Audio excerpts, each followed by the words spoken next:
കഴിഞ്ഞ ദിവസം ഞങ്ങൾ ബേബി ഷോപ്പിൽ പോയപ്പോൾ ഇതുപോലൊരു ലേണിംഗ് ടോയ് കണ്ടു. ഇങ്ങനത്തെയുള്ള കളിപ്പാട്ടങ്ങൾ വെച്ചിട്ട് കുട്ടികൾക്ക് പലതരം ഷേപ്പുകൾ പരിചയപ്പെടാം. ഓരോരോ ഷേപ്പുകൾ എടുത്തിട്ട് അത് കോളങ്ങളിൽ വെക്കുക. അങ്ങനെയുള്ള ഒരു ബുദ്ധിപരമായിട്ടുള്ള ഒരു കളിയാണ് ഈ ഒരു ടോയ് വെച്ച് നമ്മൾ കളിക്കേണ്ടത്. അപ്പോൾ ഇത് ഉണ്ണിക്കുട്ടന് വാങ്ങിക്കൊടുക്കുന്നതിന് പകരം നമുക്കിതൊന്ന് ഉണ്ടാക്കിയാലോ എന്ന് എനിക്കൊന്ന് തോന്നി.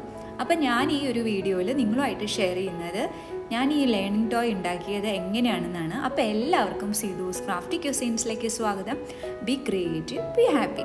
അതിന് വേണ്ടിയിട്ട് ആദ്യമായിട്ട് ഞാനൊരു കാർഡ് ബോർഡാണ് എടുത്തിട്ടുള്ളത് കേട്ടോ. കുറച്ച് കട്ടിയൊക്കെ ഉണ്ട്. അപ്പോൾ നിങ്ങളുടെ കയ്യിൽ ഏത് കാർഡ് ബോർഡാണല്ലോ അത് യൂസ് ചെയ്യുക. പിന്നെ ഇങ്ങനെ ഞാൻ ഹോളുകൾ ഉണ്ടാക്കിയ മറ്റൊരു കാർഡ് ബോർഡുണ്ട്.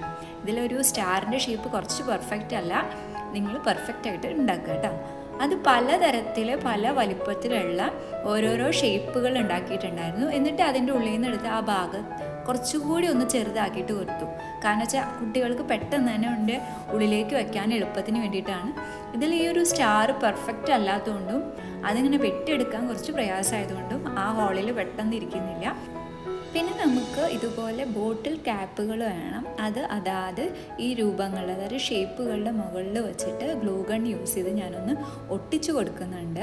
അപ്പോൾ കുട്ടികൾക്ക് പിടിക്കാനൊക്കെ കുറച്ച് എളുപ്പമായിരിക്കും. കുറച്ച് വലിപ്പമുള്ളത് വെക്കുകയാണെങ്കിൽ നന്നായിരിക്കും കേട്ടോ. അത് ചെറിയ ഹൈറ്റ് ഇല്ലാത്തൊരു ക്യാപ്പാണ്. നിങ്ങളുടെ കയ്യിൽ കുറച്ച് ഹൈറ്റുള്ള ക്യാപ്പ് കൊടുക്കുകയാണെങ്കിൽ നന്നായിരിക്കും. എന്നിട്ട് നമ്മളിത് ഗ്ലൂ ഗണ്ണ് വെച്ചിട്ട് ഒട്ടിച്ചതിന് ശേഷമുള്ളതാണ് കേട്ടോ ഇത്. പിന്നെ ഞാൻ എന്താ ചെയ്തതെന്ന് വെച്ചാൽ നമ്മൾ ആ ഹോളുകൾ ഇട്ട ആ കാർഡ് ബോർഡില്ലേ, അത് ആ വലിയ കാർഡ് ബോർഡിൻ്റെ ആ ഒരു ബോർഡിൽ വെച്ച് നന്നായിട്ട് ഒട്ടിച്ച് വെച്ചിട്ടുണ്ട്. പിന്നെ നമുക്ക് ഓരോരോ ഷേപ്പുകൾ ഇതിൻ്റെ ഉള്ളിലേക്ക് വയ്ക്കാം. കണ്ടോ, ഇതുപോലെ എളുപ്പത്തിൽ നമ്മൾ ആ ഒരു കട്ട് ചെയ്തെടുത്ത ഷേപ്പ് ഒന്ന് ചെറുതാക്കി കൊടുത്താൽ പെട്ടെന്ന് തന്നെ കുട്ടികൾക്ക് വയ്ക്കാൻ പറ്റും. പലതരം ഷേപ്പുകൾ ഉണ്ടാക്കാം കേട്ടോ. ഇത് ഹാർട്ടൊക്കെ ഉണ്ടാക്കാം. ഞാനത് ഉണ്ടാക്കിയിട്ടില്ല. നിങ്ങൾക്ക് ഇഷ്ടമുള്ള പോലെ ഉണ്ടാക്കും. പിന്നെ അതിന് ശേഷം ഞാൻ ഈ രണ്ട് ബോർഡുകൾ തമ്മിലൊന്ന് ഫ്രെയിമിനെ ഒരു ടേപ്പ് വെച്ചിട്ട് നന്നായിട്ടൊന്ന് ഒട്ടിച്ച് കൊടുത്തിട്ടുണ്ട്. ഇനി ഞാൻ ഉണ്ണിക്കുട്ടന് ഇത് കൊടുക്കുകയാണ്. അവന് ആദ്യം തന്നെ ഇത് കണ്ടത് ഭയങ്കര എക്സൈറ്റഡ് ആയിട്ട് ഇങ്ങനെ ഓരോന്ന് എടുക്കാനൊക്കെ തുടങ്ങി. ഫസ്റ്റ് ഞാൻ എന്താണ് ഈ കളിയെന്ന് അവന് കാണിച്ചു കൊടുത്തു. പിന്നെ അവനത് സ്വയം ചെയ്യാൻ തുടങ്ങി. കടയിൽ നിന്ന് വാങ്ങുന്ന പോലെ തന്നെ കുറച്ചുകൂടി കളർഫുൾ ആക്കണമെങ്കിൽ നിങ്ങൾ പെയിൻറ്റൊക്കെ അപ്ലൈ ചെയ്യുക. അപ്പോൾ കുറച്ചുകൂടി കുട്ടികൾ അട്രാക്റ്റഡ് ആവും. ഇപ്പോൾ എൻ്റെ കയ്യിൽ കളേഴ്സൊന്നും അവൈലബിൾ അല്ല, അതുകൊണ്ടാണ് ഞാൻ അപ്ലൈ ചെയ്യാത്തത്. നിങ്ങളുണ്ടെങ്കിൽ നിങ്ങളുടെ കയ്യിൽ അതൊക്കെ ഉണ്ടെങ്കിൽ ഒന്ന് അപ്ലൈ ചെയ്തിട്ട് കുറച്ചുകൂടി അട്രാക്റ്റീവ് ആക്കി നോക്കുക.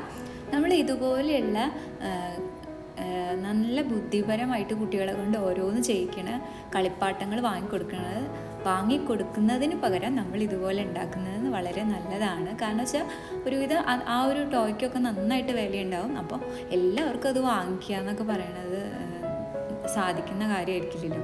അപ്പോൾ നിങ്ങൾ എന്നെപ്പോലെ ചെറിയ ചെറിയ ഐഡിയകളൊക്കെ ഇതാക്കുന്ന ആൾക്കാരാണെങ്കിൽ ഇതുപോലെയൊക്കെ ഒന്ന് ചെയ്ത് നോക്കുക. നിങ്ങളുടെ നല്ല അഭിപ്രായങ്ങൾ എനിക്ക് പുതിയ പുതിയ വീഡിയോസ് ചെയ്യാൻ പ്രചോദനമാണ്. അപ്പോൾ എല്ലാവരും അങ്ങനെയുള്ള കാര്യങ്ങൾ കമൻസുകൾ അയയ്ക്കുക. നല്ല അഭിപ്രായങ്ങൾ ഞാൻ പ്രതീക്ഷിക്കുന്നുണ്ട്. ഒരുപാട് പേര് എൻ്റെ വീഡിയോസ് കാണുന്നുണ്ടെന്ന് അറിഞ്ഞത് സന്തോഷം. ഒരുപാട് പേര് സബ്സ്ക്രൈബ് ഒന്നും ചെയ്തിട്ടില്ല. അപ്പോൾ കാണുന്ന ആൾക്കാർ സബ്സ്ക്രൈബ് കൂടി ചെയ്യുകയാണെങ്കിൽ ഒത്തിരി സന്തോഷമായിരിക്കും. ഉണ്ണിക്കുട്ടന് ഈ ഒരു കളി നന്നായിട്ട് ഇഷ്ടപ്പെട്ടിട്ടുണ്ടായിരുന്നു. നമ്മുടെ കുട്ടികൾക്ക് ഇങ്ങനെയുള്ള കളികളൊക്കെ അവരുടെ കൂടെ കളിച്ച് നമ്മൾ ആസ്വദിക്കുക. അവരുടെ ഈ ഒരു ചെറിയ സമയം പെട്ടെന്ന് തീരുന്നതാണ്, അവർ പെട്ടെന്ന് വളരുന്നതാണല്ലോ. അപ്പോൾ അവരുടെ കൂടെ നമ്മളും കൂടി കുട്ടികളായിട്ട് മാറുക. അപ്പോൾ എല്ലാവർക്കും നല്ലൊരു ദിവസം ആശംസിക്കുന്നു. നല്ല നല്ല വീഡിയോസൊക്കെ ആയിട്ട് ഇനിയും ഞാൻ വരുന്നതായിരിക്കും. അപ്പോൾ എൻ്റെ വീഡിയോസൊക്കെ ഇഷ്ടപ്പെട്ടിട്ടുണ്ടെങ്കിൽ നിങ്ങൾ ലൈക്ക് ചെയ്യുക. നിങ്ങളുടെ അഭിപ്രായങ്ങൾ എനിക്ക് കമൻസ് ആയിട്ട് അയയ്ക്കുക. ഉണ്ണിക്കുട്ടൻ്റെ രസകരമായിട്ടുള്ള വീഡിയോസ് ഞാൻ ഷോർട്സ് ആയിട്ടും ഞങ്ങളുടെ ഓരോരോ യാത്രകളുടെ വീഡിയോസൊക്കെ അപ്ലോഡ് ചെയ്യുന്നതാണ്. അപ്പോൾ നിങ്ങളതൊക്കെ കാണുക. അപ്പോൾ ഇനിയും നല്ല നല്ല വീഡിയോ ആയിട്ട് ഞാൻ വരുന്നതായിരിക്കും. അതുവരേക്കും എല്ലാവർക്കും ബൈ.